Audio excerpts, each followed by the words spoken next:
Welcome, everyone. Veronica, hello. Hi. You're here. We're live. Wow. It's so exciting to have you here. Thanks, and not to be on a screen. I know. Welcome to London. Thank you. You have just moved here. I have 2 weeks ago. 2 weeks ago. Yeah. So you were in quarantine. Yeah, I just got out of quarantine. Wow. And you're here with who? I'm here with my husband, Jason, and my daughter, Flora.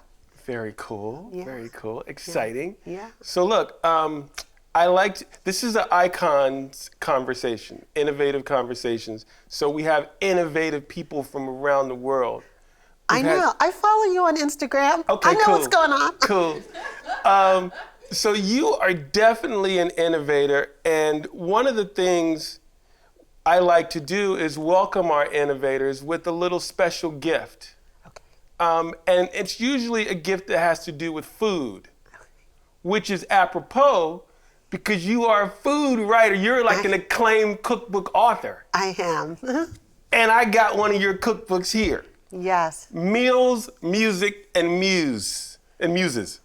Recipes from African American Kitchen, Alexander Smalls, Yes. who owned the Cecil He did. in Harlem. Yeah. Food And was before that, Cafe Beulah. He's just kind of a legend. Former opera singer, became a chef.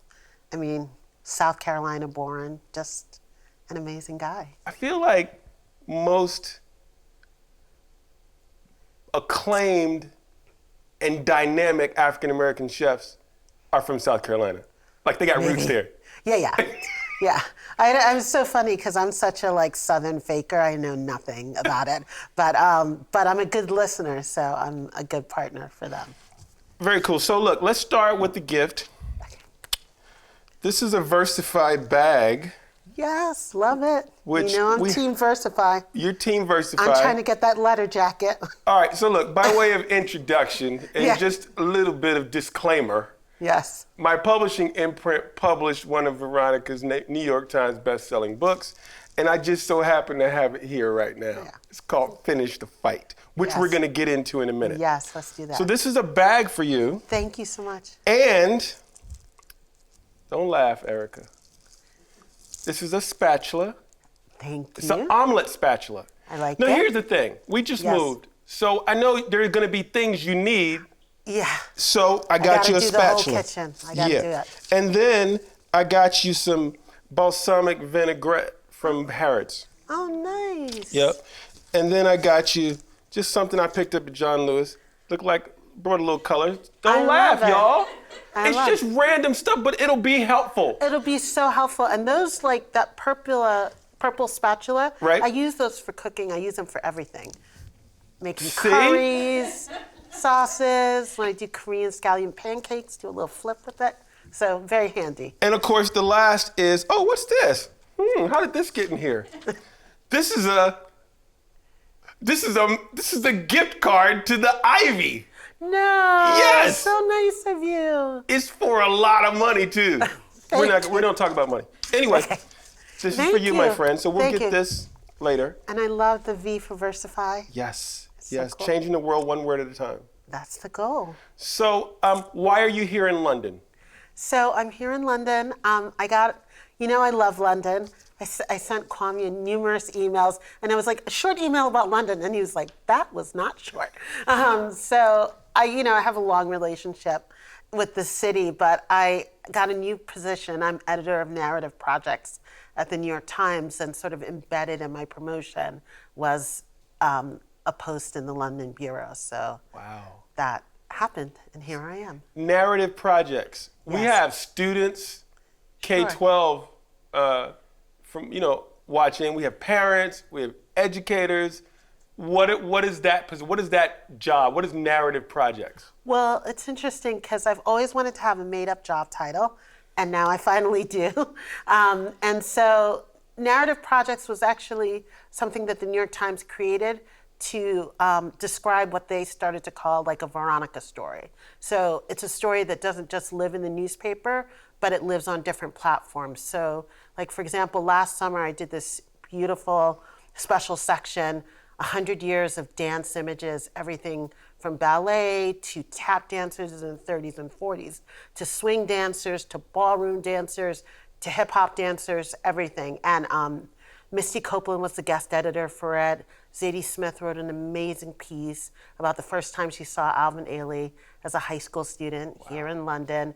And then we did an event with Misty. So whenever I do these special packages for the New York Times, I'm always thinking, how does it live on the page and off the page? Which, of course, is something that I know you do very well with your readings and everything else. And I think it's really important to think about the work that we do, not just as a story. There's a lot of stories. I think the New York Times posts something like 250 original pieces of content every day. Wow. Online, when you think about weather and politics and national and sports and business. I mean, it's a lot of depth, not to mention culture, music reviews, movie reviews. So I really, I feel like creatively the game I'm always trying to play is follow the leader.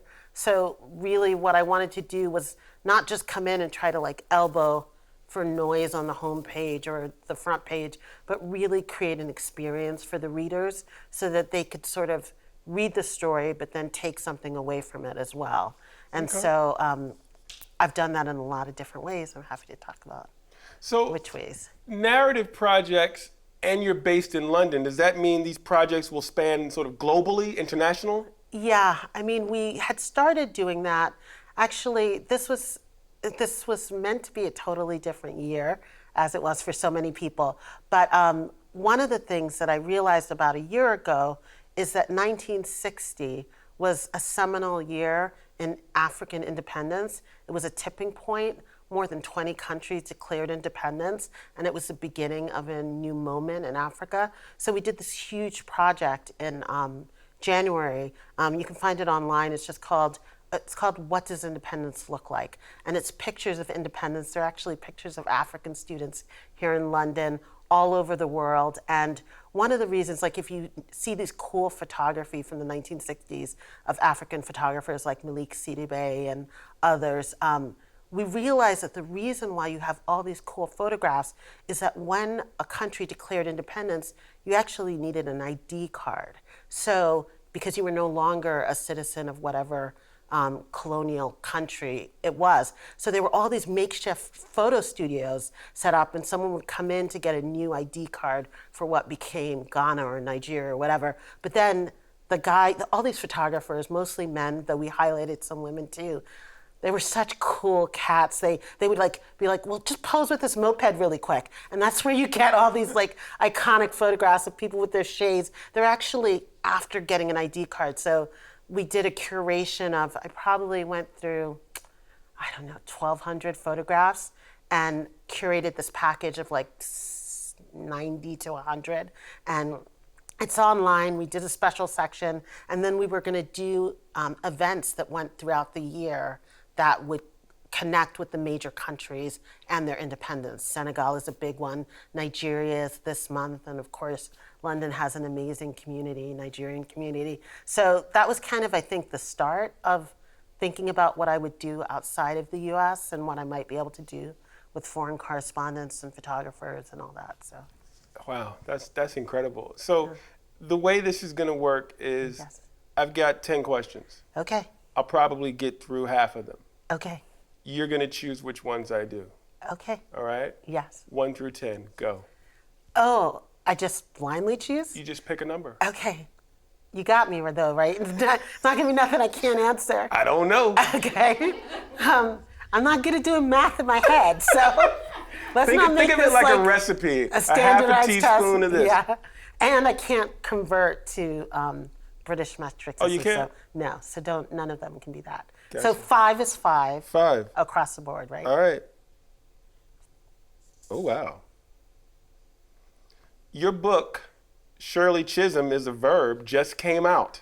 Love that book. And many people might not know that Kamala Harris is not the first woman of color to run for the presidency. What is something you wish more of us knew about Shirley Chisholm? Oh, this is interesting because, of course, students are our main audience, and my family came from Panama. Actually, I always tell people the reason why my Spanish accent is so no bueno is because my family actually came from Panama to Northern England. And so I came to Northern England when I was 2, and I was there till I was 5, and then we moved to Brooklyn when I was 6. And Shirley Chisholm was at the end of her career. And everywhere I went, there were Shirley Chisholm posters and everything. And she was just this incredible woman who her family was originally from the Bahamas. She became a teacher, and then she just kind of piece by piece kept growing what she wanted to do. She always wanted to be of service. Her father was a cleaning person. Her parents worked, really working class jobs. But first she became a teacher, and then she became like a superintendent of schools, and then she ran for councilwoman. And, I think at this moment we're on the eve of a historic election in the US. I've been doing a lot of events talking about Finish the Fight and Shirley Chisholm, and I think there's 2 things. One, of course, is we have to vote. Our vote is so precious. But also, I think it's really important for young people to think about running for things. I think that Shirley Chisholm is somebody that nobody would have picked to be the first Black congresswoman to be the first Black woman in Congress, and she certainly was not the first person that anyone would have picked to be one of the first women to run for president and make a credible run, and the first Black person to make a credible run for president. But the thing about her life is that she chose herself. She said, I have something to give. And, when she was in Congress, she used to always say to her detractors, a lot of whom were men, she was like, you can't wish me away. And I love that. I think, kids go through a lot. Sometimes they're being bullied. Sometimes they feel like maybe they're not popular. But it's really important to keep that in your mind that, everyone who is born with purpose, and you have a right to be here. You have a right to go for the things you want to go for, and people can't wish you away. Like let your being there be a problem. Don't think that you are the problem. So let that be a problem that someone else has to deal with. And I just think she's amazing. And in her race, there's a great documentary about her, Chisholm 72, which is the year that she ran. She got more delegates than expected. So she arrives at the DNC, the Democratic National Convention, and she had this huge opportunity to really use her voice to make a difference. And so one of the things that I say in the Shirley Chisholm book is that you don't have to win every race that you run. Some races are relays. And, Obama talked about Shirley Chisholm being a relay that he continued. And I think Kamala Harris is a relay runner who's continuing the race. And so the thing is, she did that first leg. She did the first hard leg, and that makes her life count. Wow. So You don't have to win every race. Like, sometimes you're a part of the relay. Yeah. And there's honor, and there's value, and there's worth, and there's history in that. Yeah, you take it as far as you can go.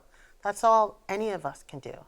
And then somebody else will pick that up and keep it going. That reminds me of just my career as a writer and remembering back in the 90s and reading you and reading your work and being inspired and being like, ooh, I want to write in Essence one day, or I want to write in Vibe, or I want to write a memoir, or I want to write a novel. Like, seeing people who did it, really allows you to envision that as possible. Yes. Wow.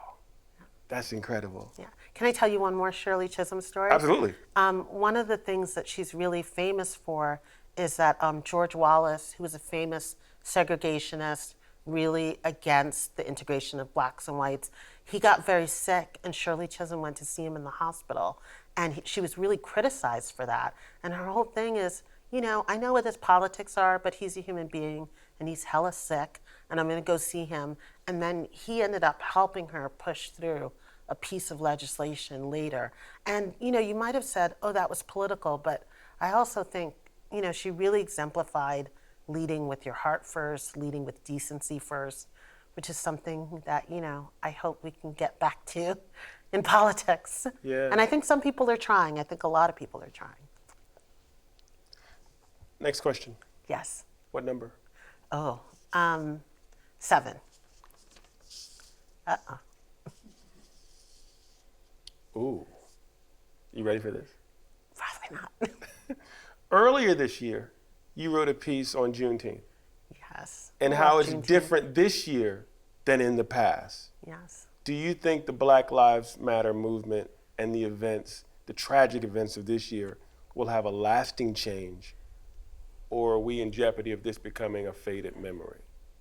I don't think we're in jeopardy of that. I loved doing that package.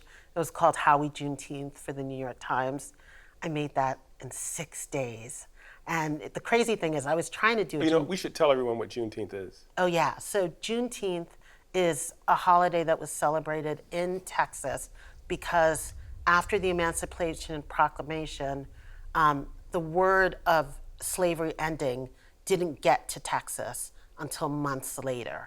And so it's interesting, when we did this package, one of the pieces explores how older African Americans had a lot of hurt. And they were like, this holiday celebrates us getting the news of our freedom late. We were enslaved for so long, but but it's also come to mean a celebration and a celebration of freedom. And when we did the package, it was Juneteenth. It was in the midst of all of the protests. And the print headline that we wrote was, Juneteenth is an invitation to create the world that you want to live in. And really, you know, I think for us, this Juneteenth was very important because it was a reminder that, you know, it is never too late to fight for freedom. And I think that Black Lives Matter, I was talking, as you and I know, I have a project in the works about protest and racial justice, and he's the boss on it. I was like, I haven't read Becoming Muhammad Ali. I meant to tell you. I was like, because my boss has me writing a book and I've been on deadline. So I'm not your boss. I'm your partner. You're my partner, my publisher. Yes. But I was on deadline, as you know, so did. I didn't read your book before we started, but I can't wait to read that book. You write really fast, by the way. It's incredibly fast. We got to talk about that later, but carry on. But I think that the thing about that moment and the protest, you know, it is the counting, all of the like research universities, the institutions who count, they believe that between 25 and 50 Americans protested in some racial justice protests last spring. It is the biggest protest movement of our, not only of our lifetime, but in our nation's history. That is something. And it was mostly peaceful. The Washington Post actually just published a piece that has really categorically, I mean, it's an interesting time to be at newspapers because the New York Times, as well as the Washington Post, the reporters and researchers and the data, it's interesting, data journalism is such a big field now. So, for example, when it is alleged that the Black Lives Matter protests were violent or there was destruction, property destruction or looting or whatever, what reporters have been doing basically since June, data journalists and other really smart reporters, is they can track traffic cameras, they track cell phones, they track calls to 911, they track calls to alarm systems. So they've done this massive, like 5-month search in every place there was a protest. And, you know, early on, the estimate was that 80% of the protests were peaceful. Now they believe that 93 to 96% were peaceful. And so, and it's really like all the details, the cameras, the cell phones, the calls, like everything, you know, like if there was more looting, there'd be more alarms triggered, alarms weren't triggered. And so it really is gratifying to know that we have this technology that, one, of course, plays a huge part in the ability of people to gather and protest and get information. But we also have technology that can fact check what happened and how did it go and what did we learn from that moment. So there seems to be this sort of groundswell of unity around these protests. And that is a big part of the sustainability, you think? That it's not just Black people. It's the most diverse racial justice movement of our lifetimes, of a generation. some of the data states that, for example, in 2018, less than 60% of Americans would say that racism was a serious problem. That number is now more than 75 to 80%. And probably when you say close to, like, somewhat serious to serious, that number really gets between the 70s and 80s. And that's a huge jump. And people really acted. You know, there was a lot. I think the constant video has really, really created a common line of compassion that, that I think that it was interesting. There was a great piece, I'm going to blank on his name, by a historian, and he talked about what was interesting about 1968 is that it comes after the Civil Rights Act. And for a lot of white Americans, there was this feeling like, we just passed the Civil Rights Act. Basically, why are y'all so mad? You know, like the Solange song, what you got to be so mad about? The data is really different in 2020. People don't question why people are mad or frustrated or hurt or scared. There's not that sense of things are good, what are you complaining about? That's not the moment we're in. And I think that's very different and edifying to know that. Wow. Well, it's good. I've never heard about the data journalism. I don't know if it's data or data. Data, yeah. But that's I don't great. know. They let me work there anyway. Even though I can't pronounce nothing, but I got a job. Have y'all heard of data journalist? Like, it's really... It's a really interesting field. You know, I was a fellow at Stanford, as the head of school mentioned, and Stanford journalism is one of the schools that really, partly because of its closeness to the tech industry, they really specialize in it, but a number of schools specialize in it. And there's an amazing young woman named Meredith Broussard, African-American. She's written a lot about, she did a cool visualization for my book about Beyonce, about what people search for in Beyonce and what are the most common words, both searched and in her lyrics. And do you know what it is? Jay-Z? Love. Love. So, okay. Yeah, okay. Yeah, it's so crazy. But Crazy she did in this love. cool, yeah, like people are always talking, like it's interesting. She's like the goddess of love to people. Did you, this was an anthology? Yeah. Have you had any interaction with Beyonce? I haven't. I don't know her. Gotcha. Yeah. And you did a book on Michelle, an anthology on Michele Obama. I did. That was the first anthology I edited. Wow. Yeah. Did you have any interaction with her? I've met her in a very formal way. Okay. But that was, it's funny. It's like I'm a fan of Beyonce's music. I'm just a total Michele Obama fangirl. It's like I need Aren't we not all? to spend a lot of time because I don't know how to act around her. So Right. like a short time is good. You know? She has a new podcast out, Yeah. and it's really incredible. It's so incredible. Yeah. Yeah. I mean, just to go back to Michele Obama, I think the other interesting thing about her is that, I mean, she's such a bridge between the civil rights movement of her childhood and this, you know. I think sometimes people's lives, people hit the culture at a moment. I mean, I think your work does that. I mean, I think about The Undefeated. I love that book. Actually, when I was packing up for London, I had to decide which books to bring, and my husband is here, and he was giving me fever about how many boxes of books I was packing, and I had to pack The Undefeated, and he's like, they have books in London, but I love that. But anyway, I think the thing is people hit the culture at a moment where the circumstances of their lives and what they have to offer is exactly what people need, and I think she's an example of that. Wow. You know? When I think of people hitting the culture at a time when we need their voice and their vision, and in particular women, I think about Rosa Parks. Yeah. And from reading your work, I also know that there were women before Rosa Parks who were not getting up.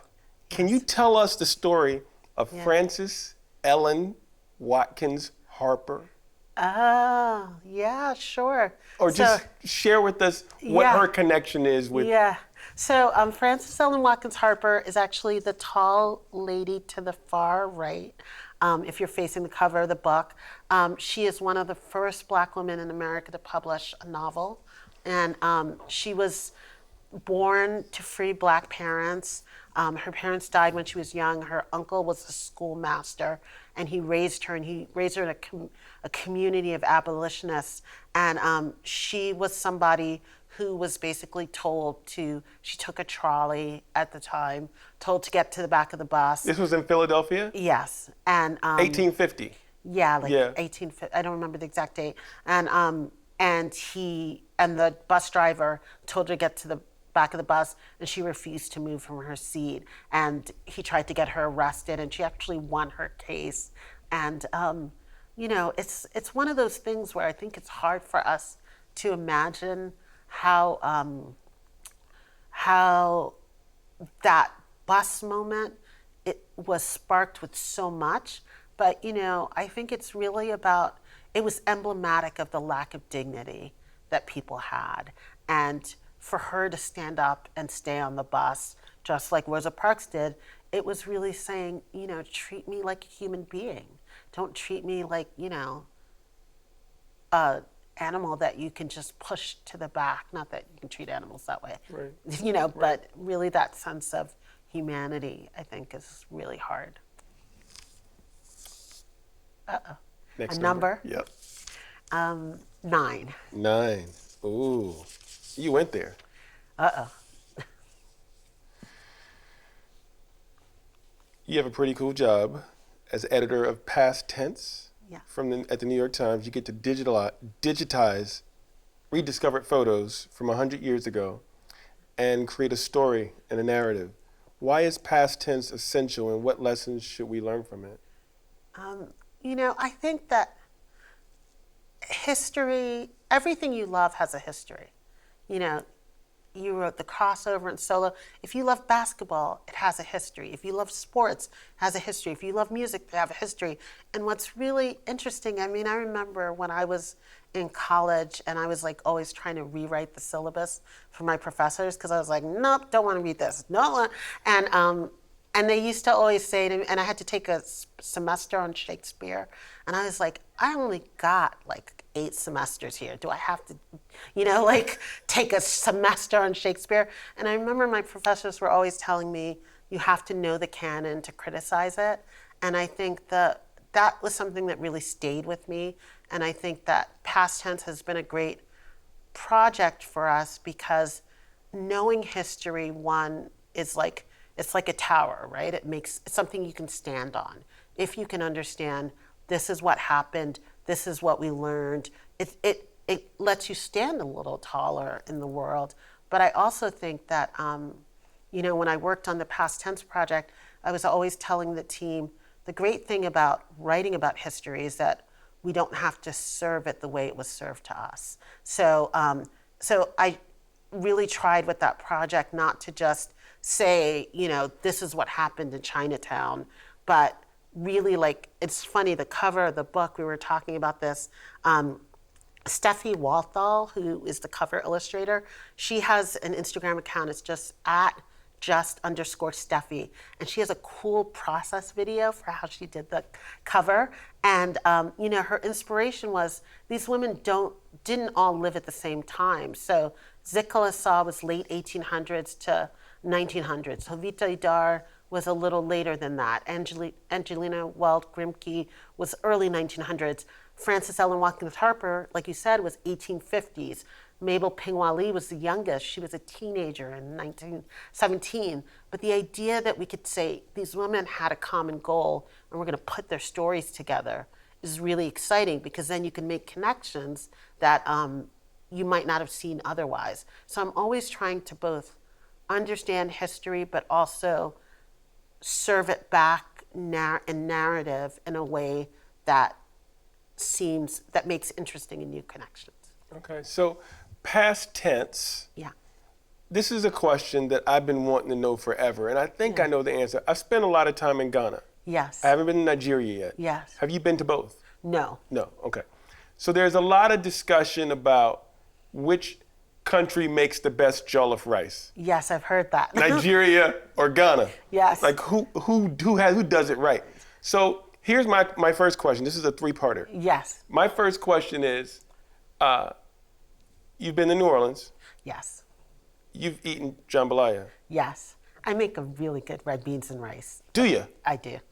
You hear that, Some Steph? post-COVID time, I will have to hook that up. I will tell you, one day I had a Juneteenth party, and I made this red beans and rice, and I did the classic host thing where I'm running around trying to make sure everybody's okay, and I didn't eat, and all I could think was, I'm gonna just get myself a little bowl of red beans and rice, and I go, and there are 5 people with a spoon at the pot, just scraping the bottom of the pot, and I was like, what? Yeah, it's like, it was good, it was nice to see, but I had to make myself a little plate next time, but yeah. So here's my past tense question. Yes.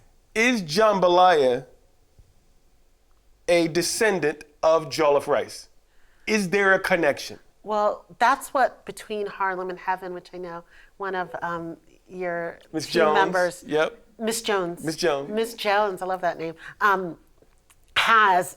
We actually, the whole idea Between Harlem and Heaven and the idea behind the Cecil was that it was connecting the diasporas of Asia and Africa.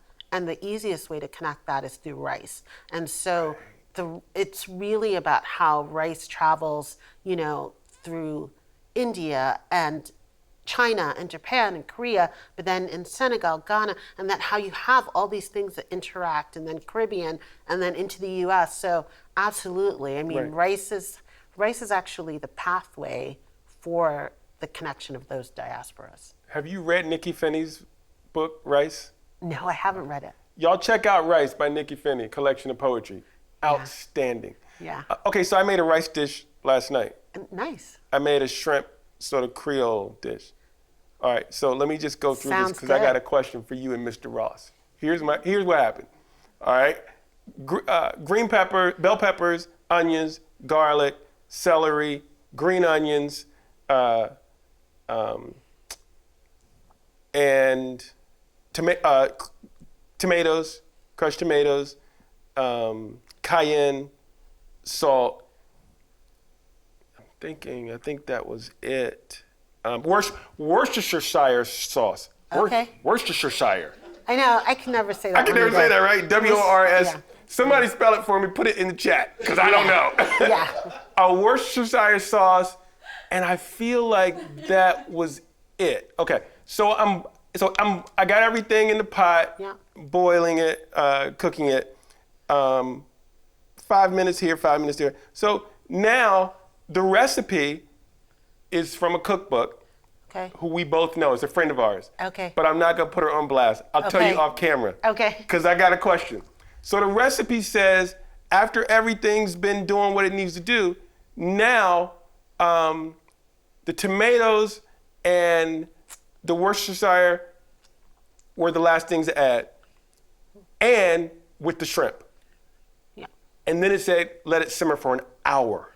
No, I'm sorry. An hour. I can't imagine. Yeah. What? Yeah. And what would you? I don't know. So Steph was like, no. Steph was like, that doesn't. Steph's from Louisiana. Okay. She's from Hammond. She's from the Bayou. Nice. So she was like, no, you ain't cooking Yeah. no shrimp for an hour. You're not cooking that for an hour. Yeah, I can't see it. So I cooked it for like 25 minutes. I put the shrimp in there 25 minutes and it didn't work. It was still too long? It was too long. Yeah. I mean, shrimp cooks like that. It cooks like that. Yeah. So my thinking is, we're getting to a 3-part question. Yeah. Here's my question is,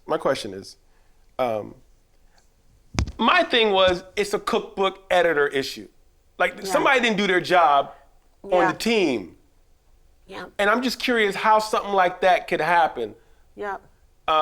Just any thoughts on that? Well, one of the things I didn't know until I started working with chefs is that there's actually, there's a whole world of jobs of people who have very good jobs and they live great lives in non-pandemic times. They travel all over the world, of recipe testers and recipe developers. Mm-hmm. So recipe developers are really the people who, so I think the thing is you can't trademark a recipe, but you can't have a recipe be exactly the same ingredients in the same way. So everybody's always wanted to put their spin on it.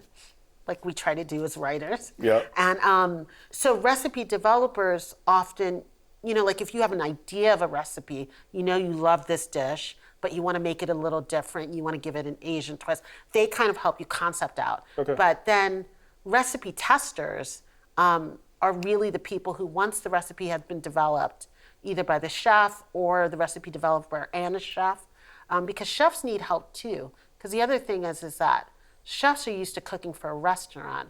I mean, my really good friend, J.J. Johnson, when we did Between Harlem and Heaven, I said, so how much would you put in? And he's like, well, at the restaurant. And I said, JJ, we're talking about my house, right? Not a restaurant. And it was so hard for him to get the numbers down. And once you can't just make something 1/16 of what you would make in a restaurant. It's never going to turn out right. So you really need that. And so a lot of times recipe testing is expensive.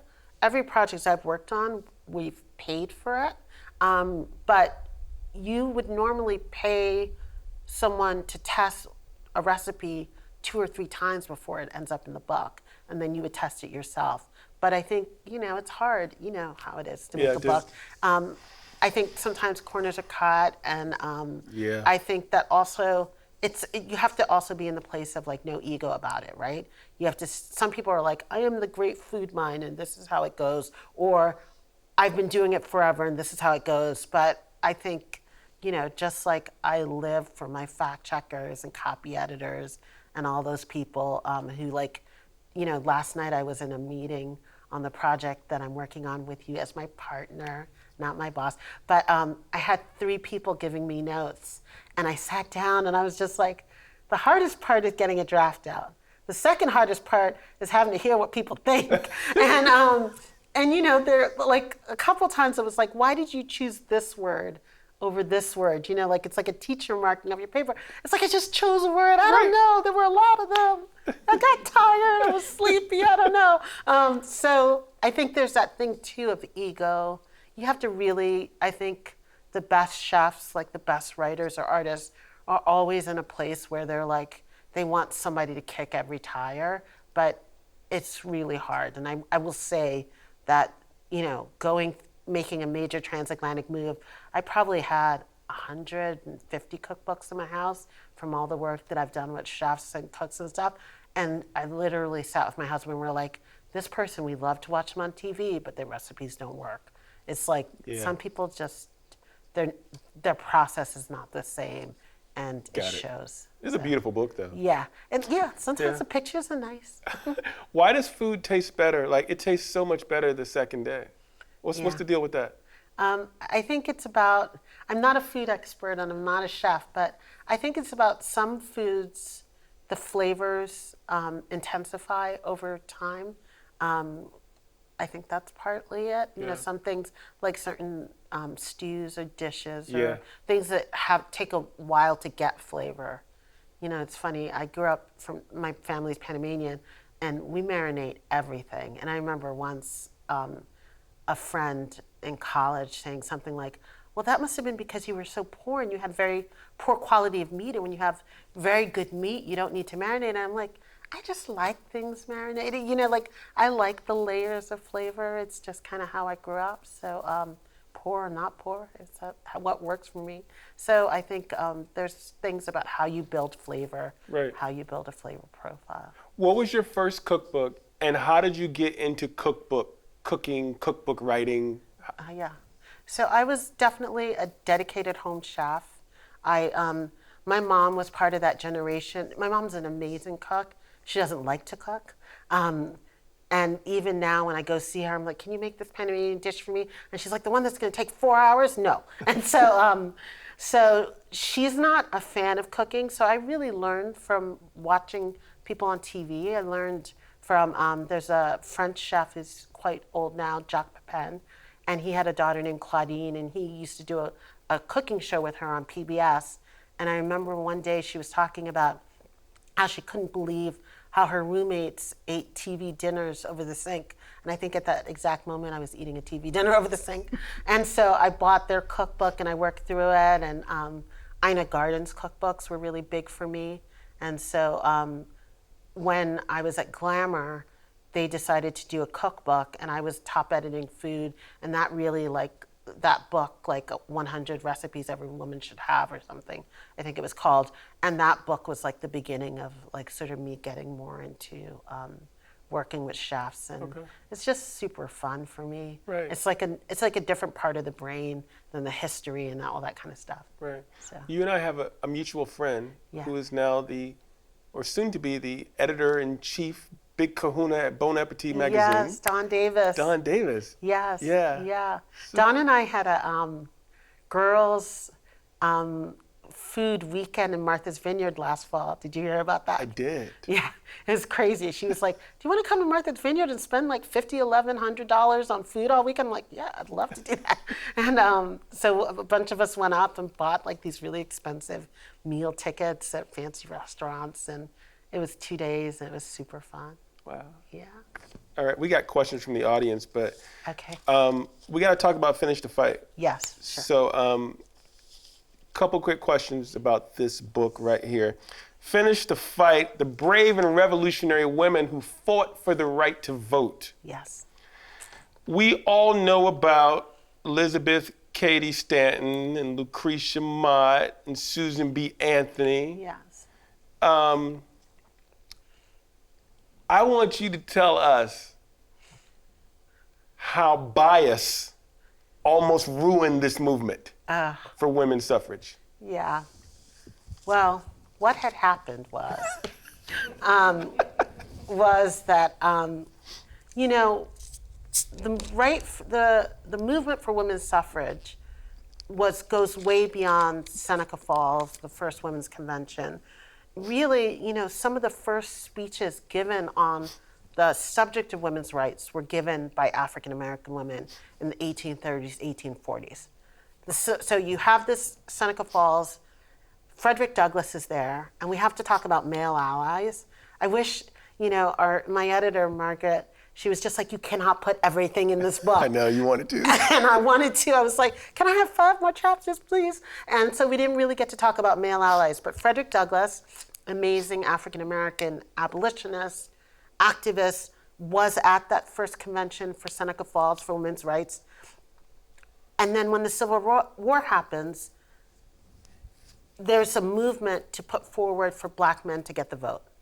And a number of white women suffragists really said, "How dare these recently enslaved black men get the vote before me, educated white woman?" And I think that there's a quote, and a lot of people in women's history hate when this quote is quoted, but she said it, so she said it. Like Susan B. Anthony said something like she'd rather cut her arm off than to have a black man vote before her.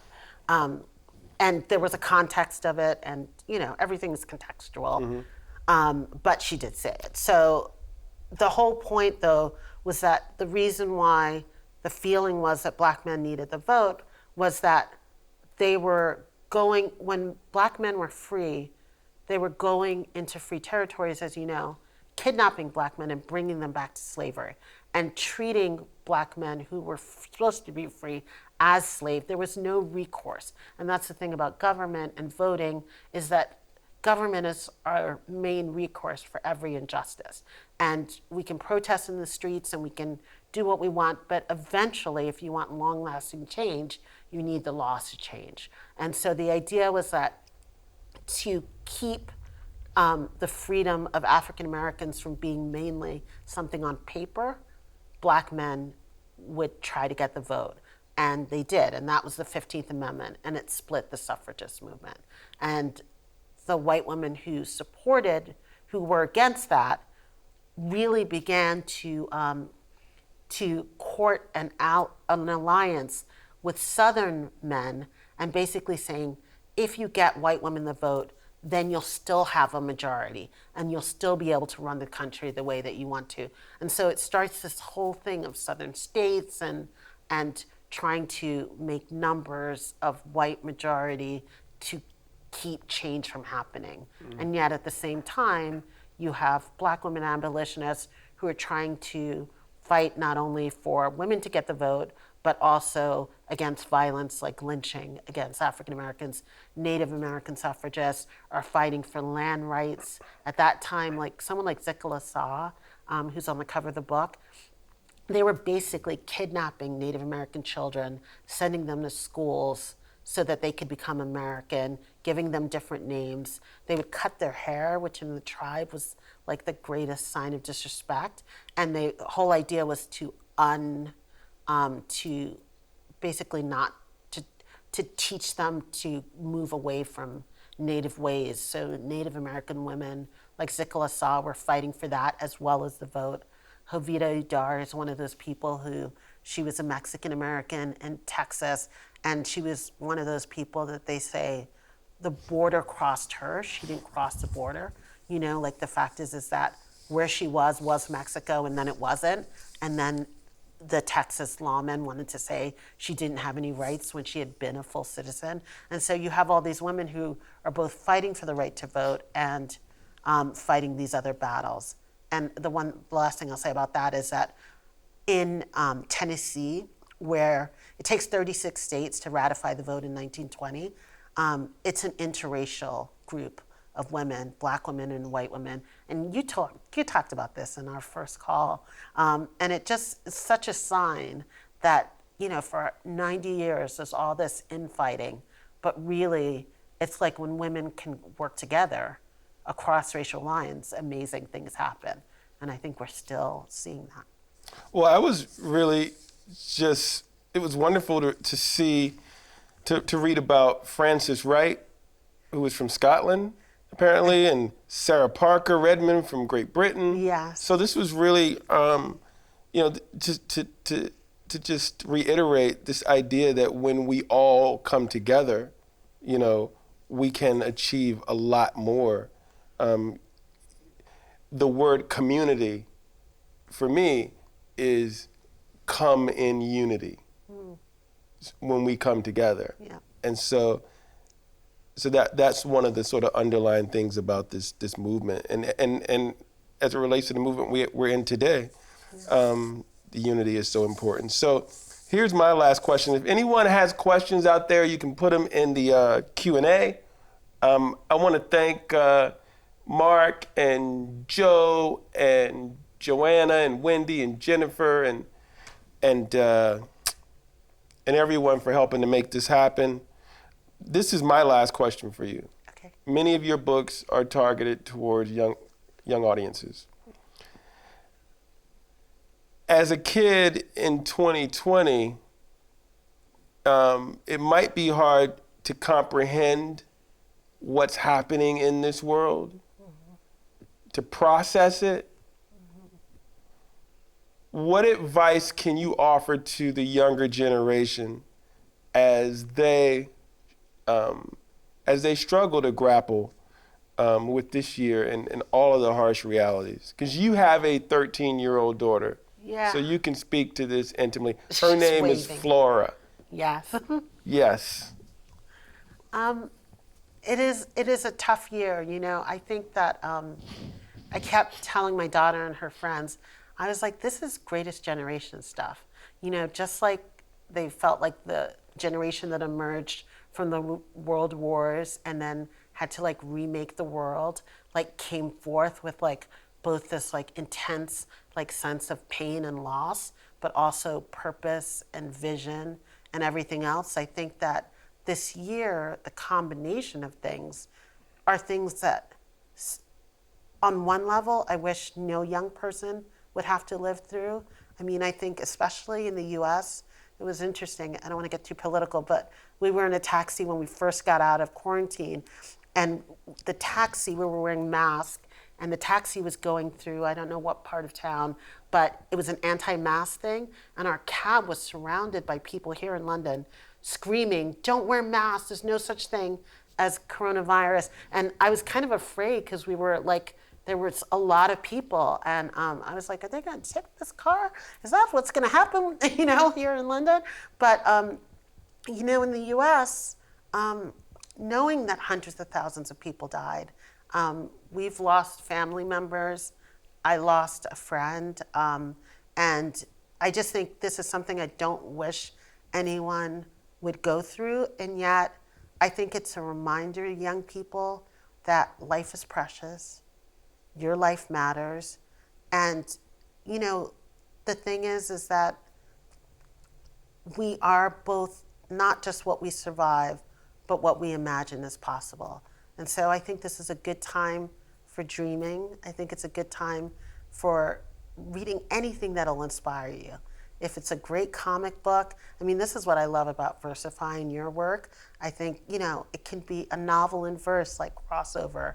It can be a cookbook by somebody, like I think about somebody like Brian Terry, who, who does this like really like vegan Afro thing. Like, so you want to know more about Black culture, you don't have to read James Baldwin. You should at some point, but you can pick up a great cookbook. You can pick up, a book of Kendrick Lamar's lyrics. You can pick up anything you want, and just pick some small thing that speaks to you, and then try to feed the curiosity, because I think there's strength in curiosity. I think when we stop being curious, then we really stop being vital. So if you pick up a book and you're bored or it seems hard, pick up something else. Pick up a comic book, pick up a podcast, look at a documentary.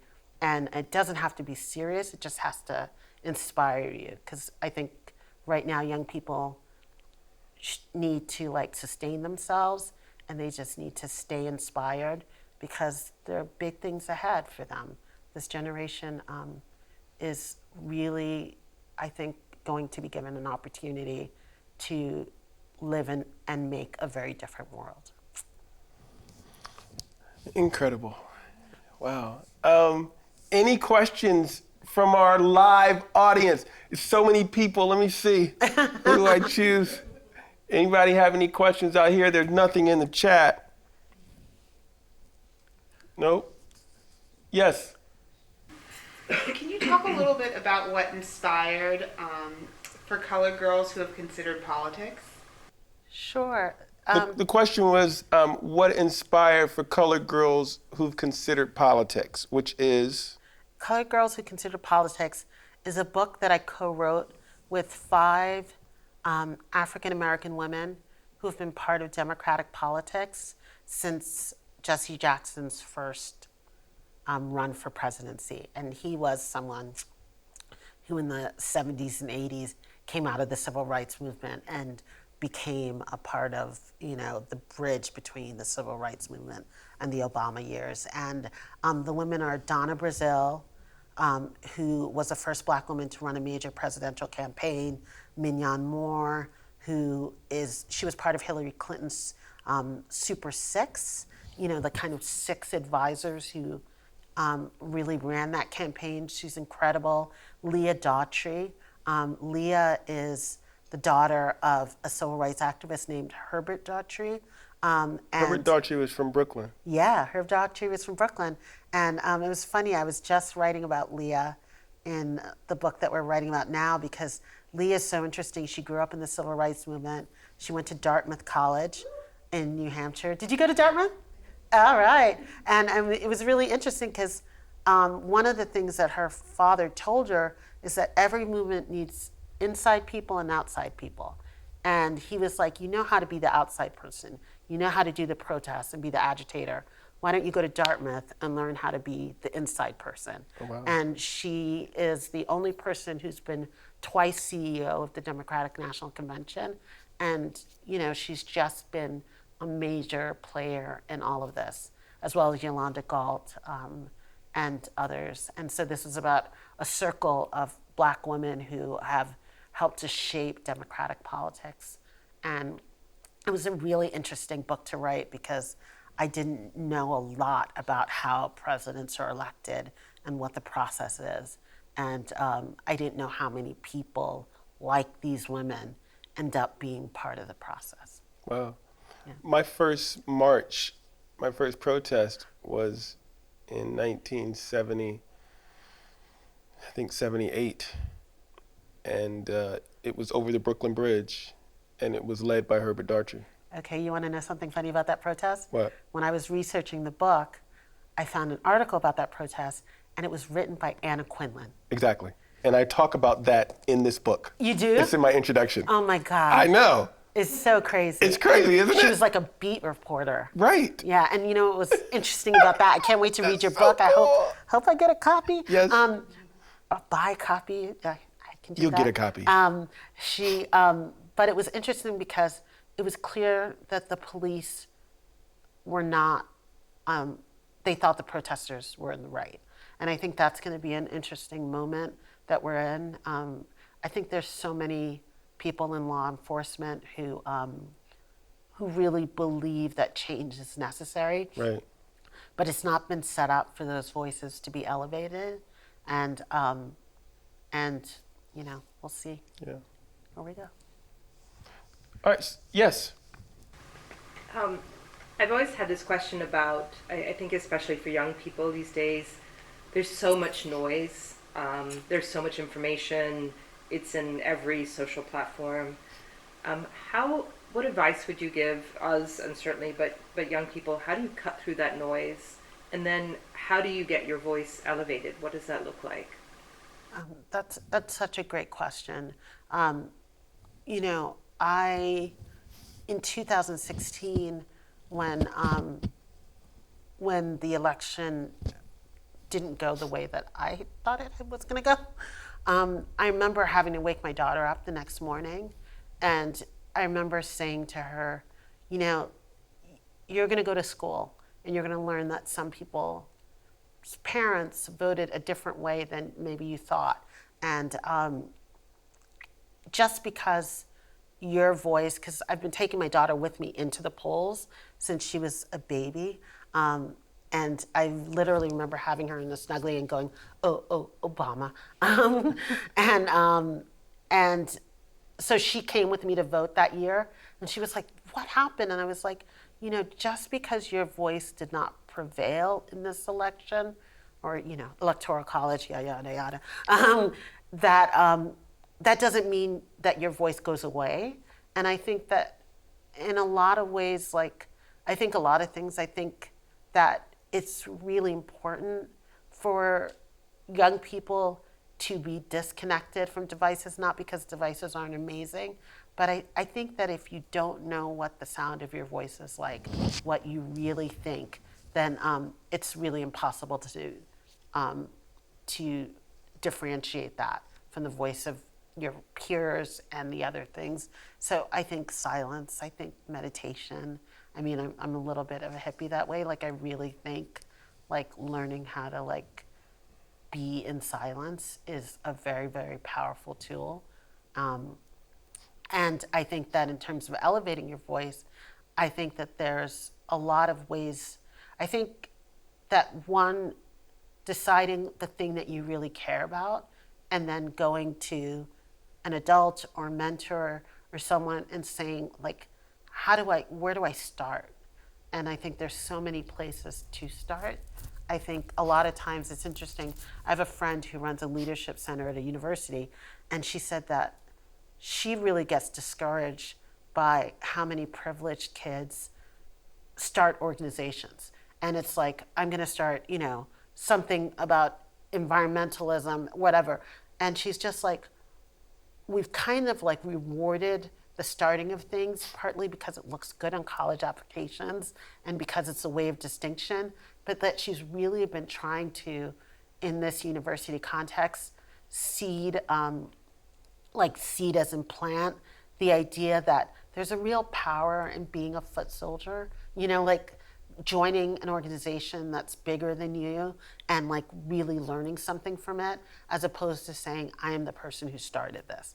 And so I think that's something too, like maybe knowing that you can be elevating your voice by, you know, filling envelopes and doing what needs to be done in any movement, because partly it's only going to make your voice stronger when you're the person who's put forward. Back in 2016, I remember my daughter going to school and her waking up and before she went to school and me just being kind of depressed and upset. And she was like, Dad, just read a poem. Do what you always do and you'll be all right. Yeah. And I remember reading, hope is the thing with feathers Oh, yeah. that perches in the soul and sings the tune without the words and never stops at all. Yeah. Emily Dickinson. Hope. Yeah.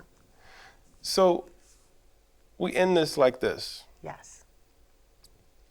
What's a sound you love? Ooh, the sound I love. You know, I think that growing up like in Flatbush, in like a really like new American neighborhood, I really loved the sound of like people speaking lots of different languages around me, like salsa blaring from the car, and somebody like yelling at their kid in patois, and somebody else like speaking Mandarin like at the shop as they're cooking. Like I love the sound of different languages being spoken all around me. You know, Salmon or red snapper? snapper escabeche. Ooh, that would be good. Yeah, I think that probably has to be. Can you make that?